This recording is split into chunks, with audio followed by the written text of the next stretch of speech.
Well, welcome. This is going to be episode 11 of Matt's Chats, and this is a very special one, a private special one for me, and I have to get this out before I introduce this guest, because who's coming then? I don't know, but whoever he is, he had a big effect on my life. I was 12 years old.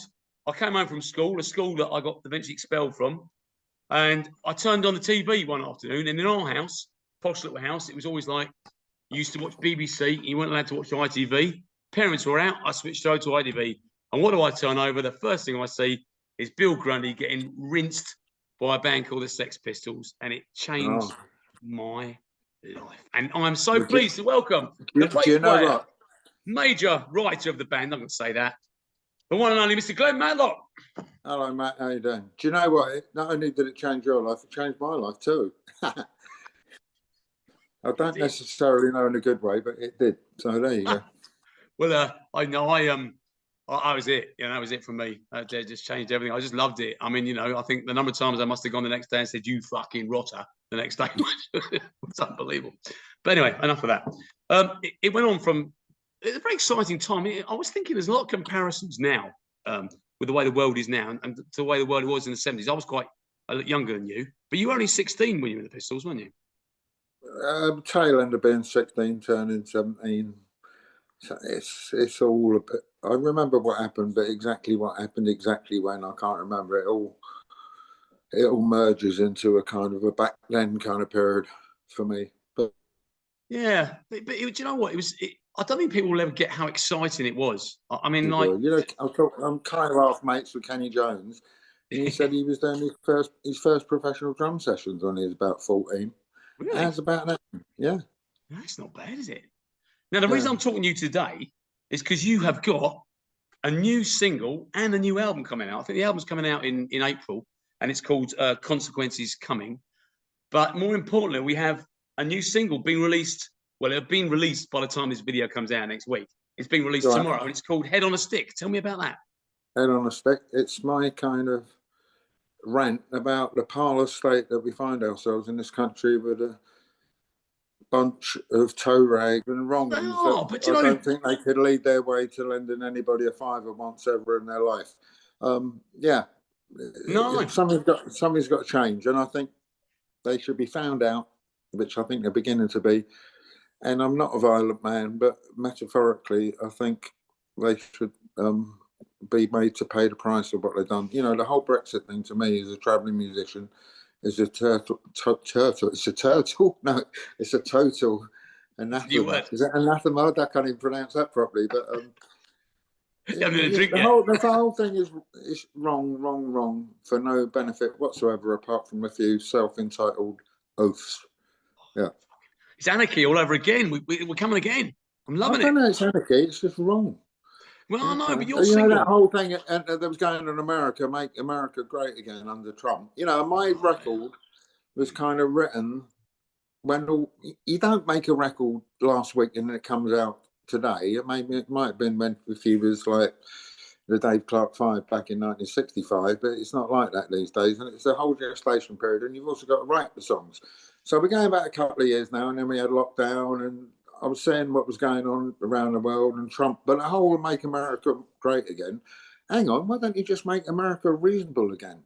Why don't you make Britain reasonable again, where everybody looks out for each other? And, you know, and fortunately, I'm a musician. I've got to travel around the world and do this, and, you know, pitting one bunch of people against another. It's wrong. You go around the world, and what I found out through traveling is that everybody's pretty much the same. They all want to put food on the table. They want to work, they want a couple of bob in their pocket, and they want to be able to let off steam without too much let or hindrance. And that's it. And all these people want to stop you doing that. It's wrong. It's beautiful you say that. Yeah, you're very similar. I've got a Polish wife, and I travel all over the place. I travelled into Eastern Europe back when it was Eastern Europe, and I've travelled across America. I've travelled across Europe, and it's exactly that. People are the same. You notice that. I think everywhere you go, I think you put it really well there. The single itself is fantastic. I literally got it half an hour ago before I was about to speak to you, so I thought I better play it 4 or 5 times. I put it on loop. It's fantastic. And the guitar work, wow. Is that you? It's me on that one, yeah. I mean, I'm quite fortunate on the rest of the album. I've got people like Earl Slick, and I've got there's a guy called Hot Eye, a Japanese guy who's like the Jeff Beck of Japan. He sort of, me and him and this other guy co-wrote a track, and he plays guitar on it. But he's the guy who wrote the Kill Bill theme tune. He's pretty hot. I've got Neil X on it. He's cool. You know, he plays some great solos. L's all over it. And then I've got James Halliwell on keyboards, who's part of the Water Boys setup, and an old mate of mine. Clem's on a couple of tracks. On bass, I've got Norman Watroy on most of it. Wow. You know, so there's a star-studded cast of mates, Herberts, people who were suckered into me promising them the earth, and they ended up with a cappuccino and a sticky bun. But they still did it anyway, you know. But you know what's kind of good out of my bunch of people is that there's never that much on the telly. If somebody wants to have a go at doing something, everybody mucks in and tries to make it work. And some things work and some things don't. Some things take off. And, you know, that John Lennon quote, you know, life's what happens when you're busy making other plans. You never know what's going to stick. Just do it. See what happens, you know? Do you know, do that? I mean, I've been on the arse end of this industry for a very long time. But that's, you know, that's my thing. Oh, sorry. Can I just say one other thing? I just want to go back. You saying you go to Poland, you got a Polish wife and all that. Yeah. I'm mates with a guy called Ray Mead, who's now the bass player in Ocean Colour Scene. And he's kind of got some involvement with Poland. And he asked me, sort of beginning of the autumn, would I go with him and do like a double-headed solo show? He played a few songs on acoustic guitar, and he's pretty good. And he asked me, but I do it. And we went and played just outside Krakow in Poland, but it was actually in Auschwitz. I didn't know till I got there, and it was a benefit in this old sort of deconsecrated synagogue, which was nothing really to do with Auschwitz, but it just happened to be there, and it's now a little arts theatre. And we did a benefit gig for sort of Polish women and children whose blokes are fighting in Ukraine. No big I think I read about that. Yeah. But this morning he wrote to me. He's got a letter from President Zelensky's office saying thanks very much for doing this for the Polish people. Wow. And we're so grateful for your support. I'm quite chuffed about that. Oh, you should be. They are really good. They were the first nation. But I like doing things that are kind of a little bit out of the norm and stuff. A few years back, I went and played on the north-south border of North and South Korea. Wow. I did a gig and played with some people in Ramallah and in Palestine. You know, and there was no money in it, but it was an eye-opener, and I'm proud to get asked to do those things every now and then. Do you know what? But I'm impressed. You're a very approachable guy. From when I first chatted to you on Instagram, you've got that kind of feeling of you went on tour with Blondie last. I mean, Debbie Harry's like one of my first crushes. But you went on tour and you played there. You seem to be very much in with people in the industry. People talk very highly of you. When I chat to people, no one's got a bad word very to say about you. You're very easy to talk to. You're very well connected. And people seem to want to play and enjoy playing with you. And that's something in itself. You're a much travelled guy, as you said. You travel around and you use these experiences and you use them in your music. And it makes you a much rounder person, don't you think? Hopefully. I don't really know. I think that's for other people to say about me. If they say that, that's kind of cool. I could probably say the same about other people I've met and I've worked with. But, you know, birds of a feather flock together. And you know, I think most people. I think one thing I found in the music business is you know, you can talk to somebody like Ronnie Wood, who don't have to be the most gracious person in the world, but he is. But he's kind of, you know, he's in the Rolling Stones. He's done this, that, and the other. But he's probably quite grounded because of it. And it's people who aren't sure of where their place are in the world who tend to be the arseholes. Yeah, I agree with you. I kind of know I'm a bloke who used to be in the Sex Pistols, and I ever go out doing this and that every now and then, and some sticks and some don't, and some works and some doesn't, but I do it and I get by, and I'm not skint, I'm not loaded, but I'm happy with that. You know, you can always do with a little bit more, but I want to do a little bit more on my own terms, which is what this record's about, you know. And I'm feeling good about it. I'm getting a lot of good feedback on it so far. You seem to like it. I do, yeah. You know, I'm kind of encouraged. So, well, I don't think I'm really doing anything different from what I've always done. You know, normally when I put a new record out, we're thinking of what to call it. And I always say to people, well, I might call it SOS. And you've got to ask me, what does SOS stand for? Go on. I'm going to say to you, well, it's funny you say what SOS stands for, because I was going to come on to that. How did you get Pretty Vacant out of SOS? Well, hang on, you haven't asked me the question first. Okay, what does SOS stand for? Same old shit, right? And it's the same that I normally do, but a little bit different. But okay, I think there's three kinds of song. There's one with a good riff, like "A Whole Lot of Love," say. Right. There's another one with a good set of chord changes, like "Waterloo Sunset" or something like that. But there's a third one, which is the best out of the lot. It's got a good set of chord changes and a great riff. And I'd written Pretty Vacant, but there was something missing in it. It was that great riff, and I needed something to encapsulate what the sentiment of the lyric was about.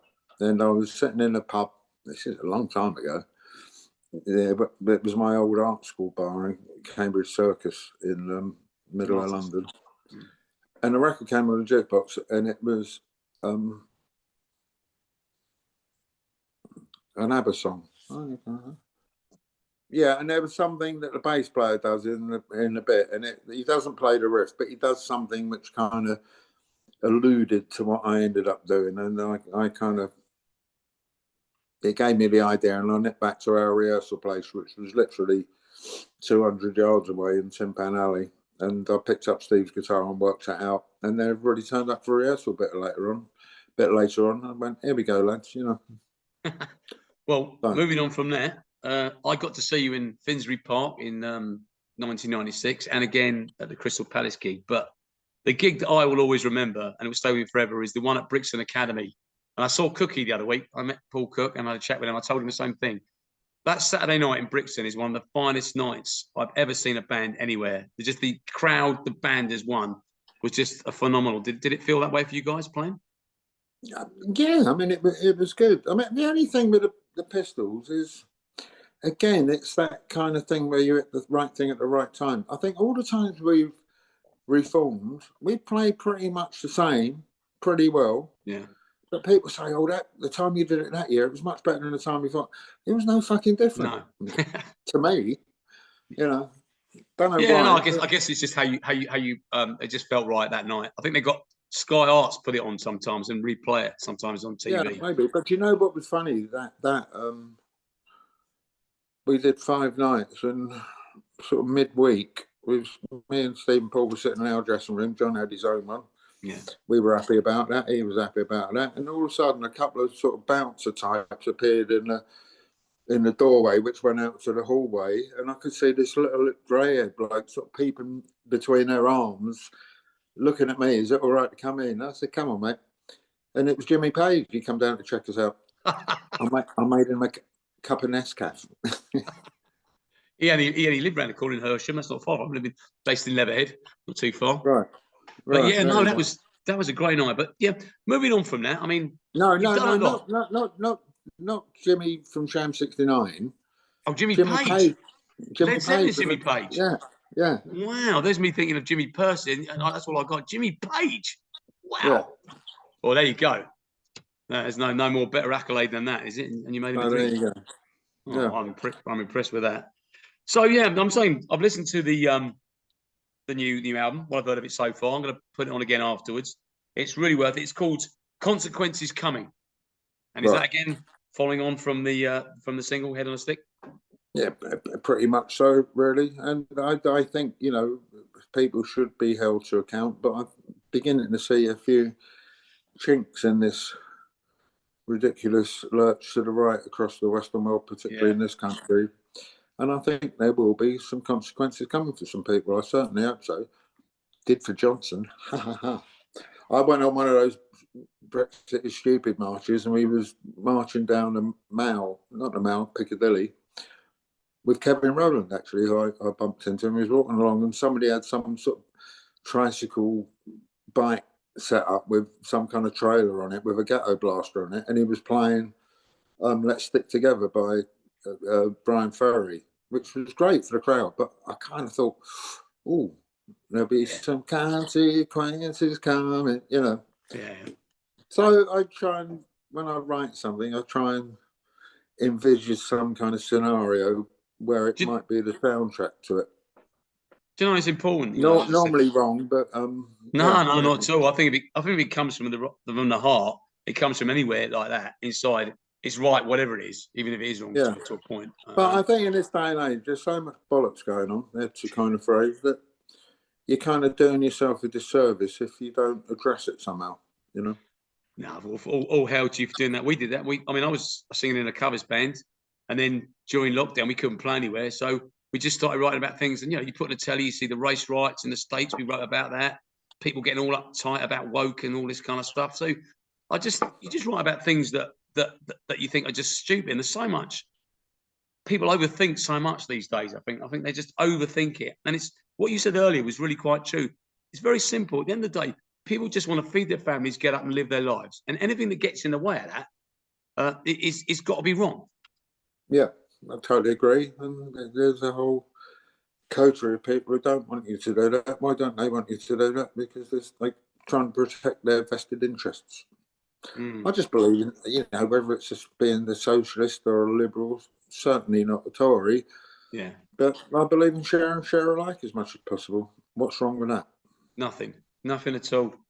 Now you've got a gig coming up, 17th of February, and Neil's in London. Yeah, Nels, yeah. Is I've been down a Nels? couple of times. Yeah. I did want to go there just before Christmas. Nick Lowe was playing down there, but I couldn't make it for one reason or another. Yeah, it's not a bad little place. But what we're trying to do, I've got more Blondie stuff coming up. And Okay. I did want my record to come out tail end of last year. It doesn't always work out that way. It's coming out now, which is fine. But I've also committed to doing quite a lot with Blondie earlier part of the year. Wow. So I've got to dovetail everything in. But from May, hopefully I'm going to be out and about playing in England. And then after the Blondie stuff's finished at the end, right at the end of June, be setting some shows up. But and then I do a show every now and then just to kind of keep everybody on their toes, And well, I'll come and see you. I'll come down the front and let it go. I'll bring some people. You're going to wear that hat? I hope not. I might do, yeah. I didn't know what to do with my hair tonight. I just. Do you know what? Sort of funny things like that. A few years back, I did a gig in Australia, in Tasmania, Hobart. Oh, wow. It's sort of like a big club, but they had a session on in the afternoon, like a disco kind of thing. We got there and it was all a bit rowdy, and then they was going to turn the house and then set up to do our gig.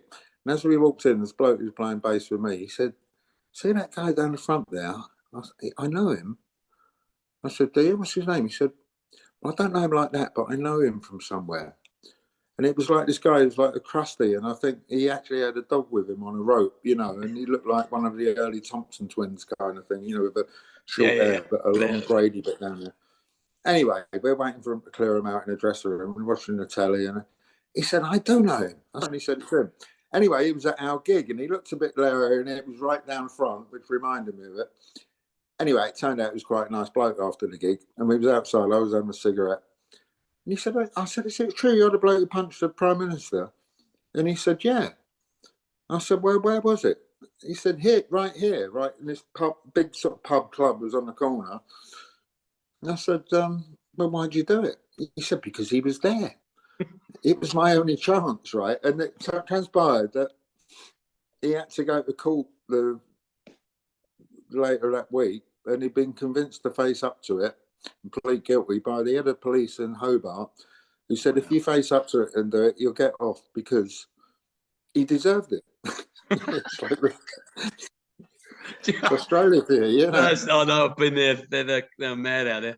I'll tell you something though. When you talk about that, do you remember that guy that nicked when all the crowd was going mental over when Diana died, and some bloke, Italian tourist or something, nicked a teddy bear. Diana's wake, when they had all the teddy bears and stuff. And the guy was being interviewed on television. They asked him, he came out of court, "Why did you steal that teddy bear?" And there's a bloke walking behind him, looks at him, just runs over and just knocks him out on TV. Well, there you go. I don't know. It says, I'm not a violent man, but what I have learned in my life, maybe a bit late, but a right hook at the right time isn't necessarily the wrong thing. Just answers it. Listen, Glenn, I really appreciate you talking to me tonight. I'm sorry we had a few technical issues.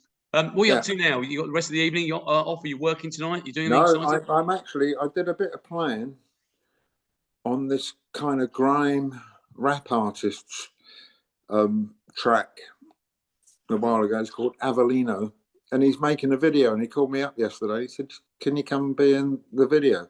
Oh, And brilliant. I went, "All right, why not?" I said, "Where?" And he said, "Tottenham." I went, "Oh, okay." I said, "What do you want?" And he said, "Well, I don't know really." I said, "How about if I bring my guitar and a leather jacket?" And he went, that'll do, bruv." So it could be an interesting evening. An We'll interesting see. evening. Well, I'll have a few interesting evenings in Yeah, Tottenham. if you haven't heard from me next week, send a search party. Yeah, I'll send them out to go out. Yeah, but I'm Listen, this sure will be it'll be brilliant. fine. So I've got to let everyone know that if Glenn's still alive after his grime night tonight, his album's coming out 27th of April. It's called Consequences Are Coming. The single is out 27th of January. It's called Head on a Stick. It's brilliant. I've heard it. It is. I can't stop playing it. I'm going to keep playing it. He's an absolute gentleman. Do you He's a know how I'd describe the single, and perhaps you can too? Go on then. It's a topical toe tapper, right? It's a topical toe tapper.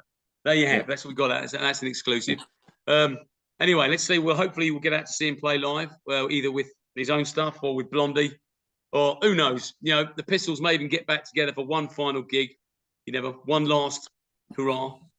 Don't hold your breath. I won't. But I suppose if Arsenal win the league, he'll be happy, won't he? So he might. You never know. He might come round. You know. Might do, you know. And also, if you don't have a dream, you've got to have a dream. Have a dream. And you expect to have a dream come true. Yeah. But some dreams are nightmares. All right, on that note, I've got to go. I've got to do you another have. thing with another Listen. bloke like you, and then I've got to go to Tottenham. So thanks God for your bless you, my time, friend. and I'll see you. Well, I'll let you know. I'll send you a link to this. Give my love to Sasha. Take care, fella. All right. All right, bye bye.